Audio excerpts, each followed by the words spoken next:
You won't believe the stories that slipped through the cracks of old Hollywood. For decades, moviegoers stared up at the screen, mesmerized by the glam, the gowns, the it factor. But behind the scenes? Christine Jorgensen had just returned from Denmark, where she'd undergone groundbreaking gender confirmation surgery. She wasn't a movie star, yet, but the media treated her like one. Once George Jorgensen Jr., a quiet kid from the Bronx who'd served in the army, she stepped off the plane in a tailored coat and blonde curls and was instantly front-page news. XGI becomes blonde beauty, screamed headlines. People were stunned, amazed, curious.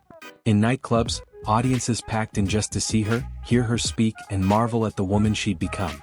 Her wit was razor-sharp. "I didn't cut anything," she once joked, making light of the intense scrutiny around her transition.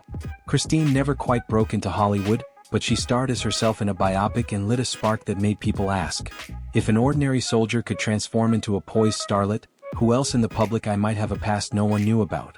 Jump ahead a few years and across the ocean, and you'd find April Ashley, gliding through London society with aristocratic grace and cheekbones carved by angels.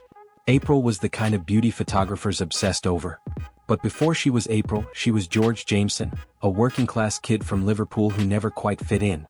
Her early life was rough. She served in the Merchant Navy, endured institutionalization, even underwent electroshock therapy.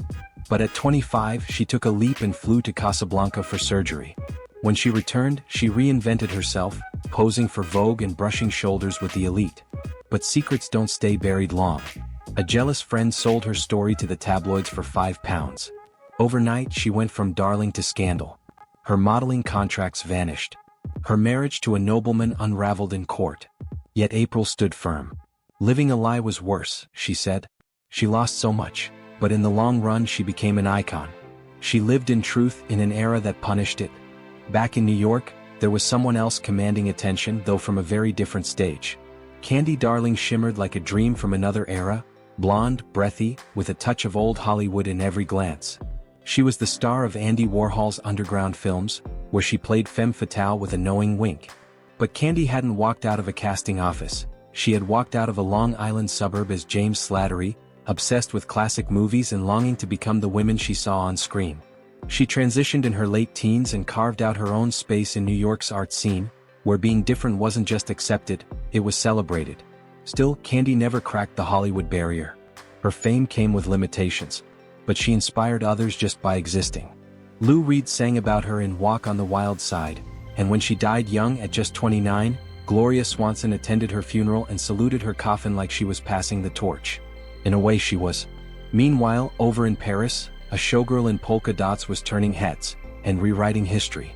Cosnel, born Jacques Dufresnoy, became a sensation in the cabaret scene. As a child, she always knew something was different. On stage, she transformed, first into Jacqueline, then into the iconic Coccinelle. In 1958, she underwent surgery and returned to the spotlight even more dazzling. She wasn't ashamed of her past. She embraced it. Her career soared. She made films, married a journalist, and even had a church wedding, which shocked a nation not used to open transgender lives. She once said her surgery was about harmony, about making her outside match who she'd always been inside. In a world that tried to deny people like her, she made herself undeniable. Now let's talk about someone whose mystery still fuels speculation. Katharine Hepburn. She was sharp, fierce, and famously wore trousers when it was still scandalous. Her voice, her stride, her swagger. She didn't play the dainty Hollywood ingenue. And while there's no evidence she was transgender, she certainly didn't fit into any box. As a teen, she called herself Jimmy. She used male pronouns. She hated skirts. She had deep relationships with women, and some biographers suggest she was more comfortable imagining herself as a man. Whether or not she was trans, Hepburn lived with a kind of gender nonconformity that unsettled people in a time when roles, on and off screen, were strictly defined.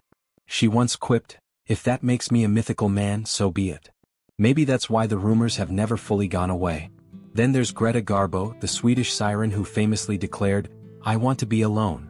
And boy did she live it. Garbo's style was all trench coats, trousers, and no frills. Her voice was husky, her presence magnetic. On screen she played queens and temptresses. Off screen she was elusive, masculine, guarded. People gossiped endlessly. Was she gay? Was she a man? Was she hiding something huge? The truth? Garbo never told.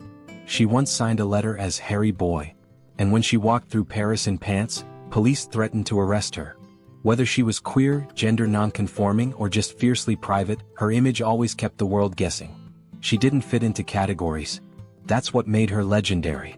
And then came Marlene Dietrich, who didn't just blur the line between man and woman, she strutted all over it. She wore tuxedos, kissed women in films, ignored dress codes. She was Europe's glamorous gender outlaw. At heart, she once said, "I am a gentleman," and people believed it. Rumors circled for years. Was she a woman? Was she trans? The mystery became part of her power. She understood that in a world obsessed with clarity, ambiguity was a weapon. She reveled in it. Her style, her attitude, her sheer confidence, she made it clear that gender could be a costume, and she wore it with flair. Joan Crawford brought a different kind of intensity. She wasn't soft, she wasn't sweet, she was commanding. And that made people nervous. Her early life was murky. She changed her name, her birth date, and maybe even her backstory. Her body was athletic, her jaw sharp, and she always looked just a little too strong for comfort. She adopted children but never had any of her own. She played up glamour on screen but had a reputation for being tough as nails off it. All of that combined into a rumor mill that never quite stopped churning. Was she hiding something bigger than just ambition? Probably not, but the mystery only made her image more unforgettable. Then there's Barbara Stanwyck, who never needed a prince or a savior. She did her own stunts, wore tailored suits, and had a voice that could silence a room. She grew up rough, scrappy, independent. Her roles were unapologetically tough. Off-screen she was just as guarded. She had intense friendships with women and no children of her own. She was private even with friends and let very little slip. People whispered. They always do. But Barbara didn't care. She didn't play games. She played characters, and she played them brilliantly. Finally, there's Tallulah Bankhead, a wild tornado of drama, laughter, and rebellion. She smoked cigars, swore like a pirate, and made zero apologies for who she was. "I'm as pure as the driven slush," she said, and she meant it. With her raspy voice, tailored suits, and fearless attitude, Tallulah embodied both masculine and feminine energy. She hosted gender-bending parties, flirted with everyone, and lived life as if gender roles were optional, because to her, they were. The idea that she might have been born male was floated more than once. She probably laughed at it. Tallulah was a storm, and you couldn't bottle her up. So what's the takeaway here? Some of these stars really did transition. Others simply lived outside the narrow definitions of gender their time tried to enforce. But all of them, every last one, pushed the boundaries of who a woman could be. Whether by design or by accident, they made space for conversations that still matter today. If you made it this far, you know this isn't just about scandal or rumor. It's about how identity, truth, and performance have always danced together under Hollywood's lights. So if you're as fascinated by the hidden side of fame as we are, give this a like, hit subscribe, and don't forget to ring the bell. Because the more we look behind the curtain, the more stories we find worth telling.